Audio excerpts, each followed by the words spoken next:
Salut à tous et bienvenue donc dans ce vlog sur Whiplash de Damien Chazelle. Alors comme vous le voyez, j'ai changé de tenue. Effectivement, j'ai pas la tenue habituelle, c'est-à-dire chemise et lunettes. Là, j'ai ma tenue musicale de Monster. Et parce qu'aujourd'hui, on va parler d'un film musical et je me suis dit que ce serait peut-être plus intéressant comme point de vue d'avoir un point de vue un peu plus musical. Donc je marque ma différence par ma tenue, voilà. Mais je vous parlerai bien entendu du film comme je parlerai d'un film habituellement. Sauf que cette fois-ci, je ferai exception pour Whiplash. Donc Whiplash est un film qui a été réalisé par Damien Chazelle avec au casting, je sais plus du tout, J.K. Simmons dans le rôle de Terence Fletcher et Miles Teller dans le rôle d'Andrew Newman. Je l'appellerai comme ça parce que je crois que c'est comme ça qu'il prononce en VO. Un film sur le jazz. Pour faire très simple, alors donc en fait oui, comme je viens de vous le dire, j'avais envie de vous parler un peu d'un point de vue musical de ce film et aborder une autre facette présentée par le film, qui est un film assez différent des films que je parle d'habitude sur cette chaîne YouTube. Donc bon, alors le jazz, pour faire une intro rapide dessus, pour ceux qui ne le savent pas, le jazz c'est l'un des styles musicaux, si ce n'est le style musical le plus mélodique de tous. C'est vraiment un style où les mélodies fusent à foison. J'espère que je ne vais pas dire de conneries parce que je ne m'y connais pas beaucoup en jazz, mais vraiment dans le jazz il y a toujours cette volonté de faire des mélodies, rien qu'à la contrebasse il y a énormément de mélodies. Pareil pour les saxophones et tous les trombones, tous les cuivres quoi. Et la batterie, instrument principal du film, ne fait pas exception. Ne fait pas du tout exception en fait, parce que ouais, je me rappelle, petite anecdote personnelle, parce qu'en fin de compte mon ressenti de ce film est très personnel, donc je vais vous parler un peu de moi. Je me rappelle un petit peu, j'ai failli me mettre à la batterie quand j'étais encore au lycée, mais je me suis pas mis. Mais on m'avait dit, le plus difficile c'est d'être batteur de jazz. Et ce film m'a très bien fait comprendre pourquoi. Alors, donc ouais, je vous disais que le jazz effectivement est un style très très mélodique et très très rapide. Et aussi sur le tempo, c'est des tempos monstrueux qu'on peut trouver en jazz. D'après ce que j'ai cru comprendre, on peut trouver des tempos de 400 battements par minute, de 300 battements par minute, enfin c'est des trucs de malade. Moi avec mon 180 battements par minute pour mon drum step, je ne tiens pas la route, excusez-moi. En parlant de ça d'ailleurs, oui, là j'ai beaucoup aimé ce film. Donc pour la vie rapide, c'est excellent, c'est un très très bon film. Si tous les films de 2015 ont cette qualité-là, je vais être content. Donc c'est un excellent film et en fait je pense que mon point de vue est personnel du fait que justement ce soit la vie d'un batteur, parce que si ça avait été la vie d'un saxophoniste, étant donné que je n'écoute très peu de jazz et que c'est un style qui ne me parle pas tant que ça, je me serais fait chier. Mais comme là c'est la vie d'un batteur, effectivement la batterie est un instrument qui n'est pas mon préféré, mais c'est un instrument dont j'ai souvent à faire en fait, parce que comme je compose avec FL Studio, j'ai acquis avec l'expérience des jeux de batterie préfaits. Et effectivement la batterie est un instrument avec lequel j'ai des affinités tout particulières à la composition, notamment quand je fais du drum step. Pour vous parler rapidement de moi, mes drops sont basés sur mes jeux de batterie. Donc c'est un instrument dont je reconnais vraiment l'utilité en tant que tel. Et ce qui est marrant avec ce film, c'est que d'un point de vue personnel, vu que je fais des musiques sur un logiciel de musique assistée par ordinateur, c'est-à-dire l'FL Studio, j'ai pas forcément conscience des difficultés que peuvent rencontrer les musiciens quand ils pratiquent en fait. Et ce film m'a bien fait comprendre. Maintenant que je commence à travailler avec des musiciens et maintenant que j'ai vu ce film, c'est vrai que j'ai conscience qu'une des choses les plus difficiles pour un musicien, quel qu'il soit, c'est de maintenir le tempo. Et dans ce film, vraiment, c'est un des aspects clés. Vraiment, tout tourne autour du tempo dans ce film et c'est vrai que c'est dingue, ça se retrouve dans la mise en scène, ça se retrouve dans le scénario, c'est un énorme tempo ce film. Même dans le montage au niveau des cuts, il y a énormément de cuts, donc j'en parlerai rapidement sur la vie du film. Donc ça c'était un peu pour l'introduction du film, effectivement, ouais, j'ai eu beaucoup d'affinités avec ce film et pour en parler rapidement, j'ai vraiment adoré ce film. Je suis rentré dedans à fond, le personnage principal était ultra attachant. J'ai vraiment vécu le film à 100%, ou à 400% si vous voulez. Vraiment ce film, allez le voir. Vraiment si vous avez l'occasion, si vous aimez le jazz, même si vous n'aimez pas le jazz, allez voir ce film, allez voir Whiplash. C'est de l'excellent, de la très très bonne. Whiplash, parce que maintenant ça fait 5 minutes que je parle, mais peut-être que je vais peut-être un peu vous décrire le film. Donc Whiplash, c'est l'histoire de... J'ai retenu ton nom. Andrew Newman, interprété donc par Miles Teller, comme je le disais tout à l'heure, étudiant qui est batteur, un excellent batteur, un excellent drummer, et qui intègre l'école Schaffer, un truc de genre qui est la meilleure école de jazz des États-Unis. Et il veut suivre un de ses objectifs pour aller vers la grandeur, c'est de suivre l'enseignement de comment ça se prononce, Terence Fletcher, ouais c'est ça. Excusez-moi, je regarde bien. Terence Fletcher, qui est un éminent prof de jazz, qui est vraiment la référence. En suivant son enseignement, il est sûr de pouvoir arriver à la gloire ultime et interpréter des solos comme bon lui semble. Et devenir le meilleur batteur du monde. Donc du coup, mais le problème de ce professeur, du coup, c'est que c'est un enculé, très profond, un énorme enculé. Pour faire la comparaison, il est au moins pire que le sergent Hartman dans Full Metal Jacket, quoi. C'est vraiment le gars, l'élitiste par définition, quoi. Ce mec, il a tout compris à la musique, et du coup, il en devient un énorme enculé qui, dès qu'il a pas ce qu'il veut, fait l'enculé. Enfin, voilà. Et en fait, le film va suivre la vie de Andrew au travers des cours et des concours organisés par l'école Schaffer et son chemin vers une gloire promise par l'enseignement de ce professeur. Voilà pour le résumé rapide. Alors, maintenant que le résumé est terminé, on va pouvoir passer à la réalisation. Et alors, comme je l'avais dit dans mon intro, qui était plus longue qu'une intro, c'est une mise en scène très très musicale qu'on a eu à faire là. Le film vraiment se cale vraiment sur la musique qui est interprétée à la batterie de Andrew. Le film se cale sur Andrew. Et en fait, ouais, effectivement, il y a eu cette énorme mise en scène autour de la musique qui est omniprésente. En fait, je me rappelle depuis tout à l'heure.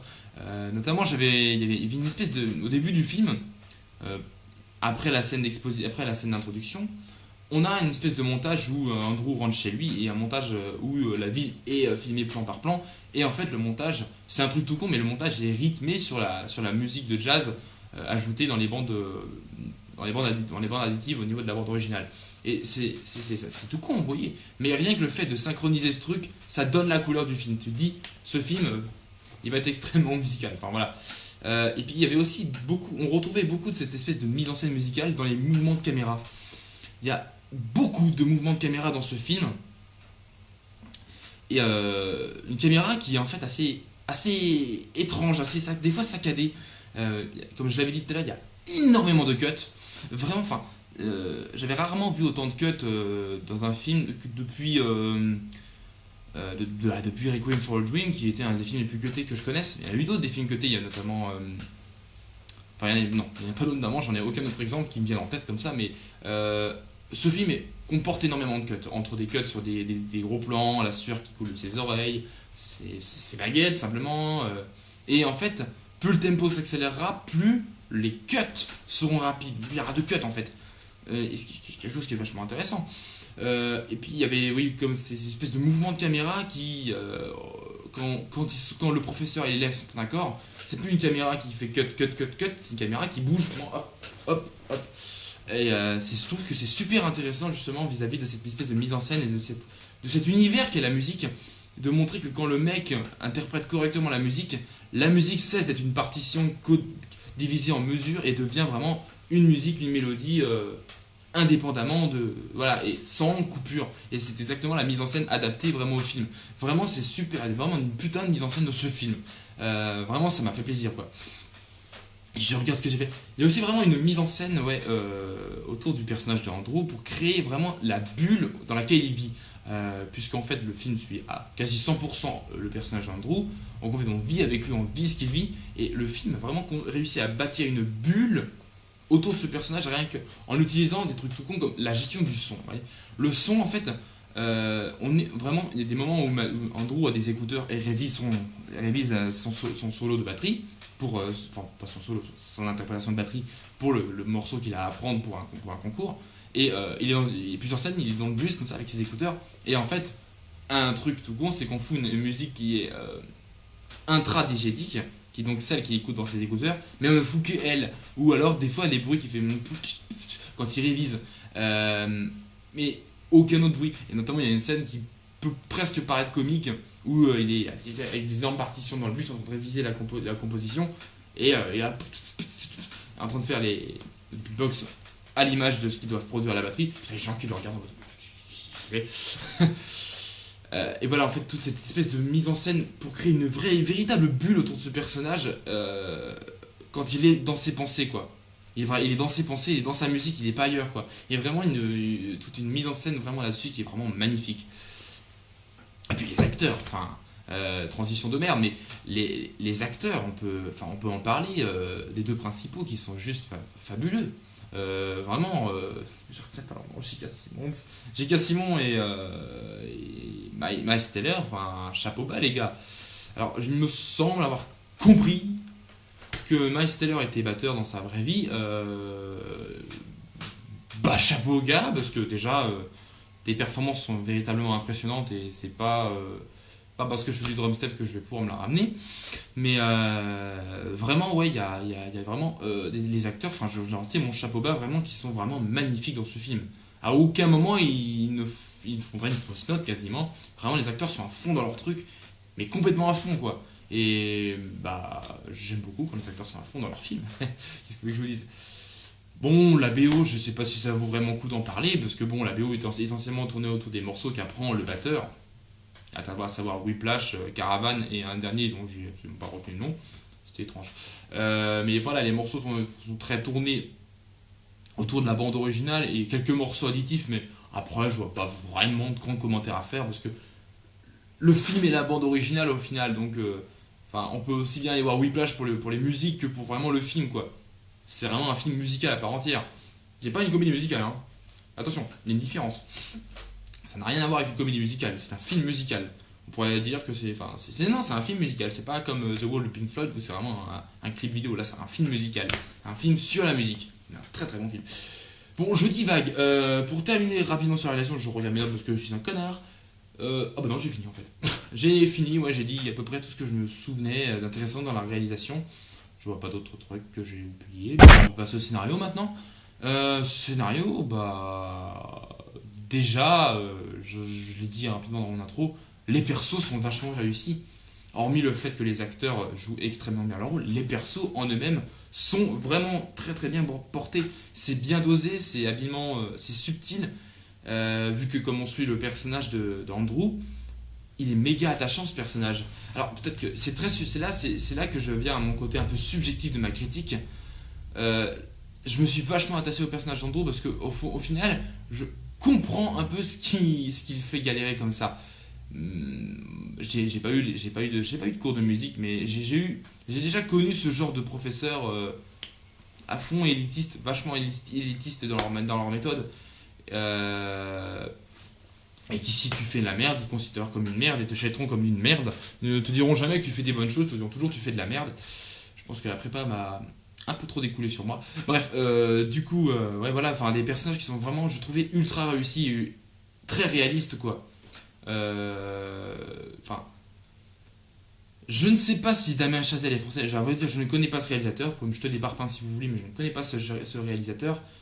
Mais j'ai trouvé que son scénario et sa mise en scène étaient très français, très film d'auteur français. Et Damien, je crois que c'est Damien Chazelle, c'est difficilement américain comme prénom. Il y a des chances que ce soit un français. Et donc, un côté très réaliste dans le film. Et pour les persos, déjà, chapeau bas, vraiment.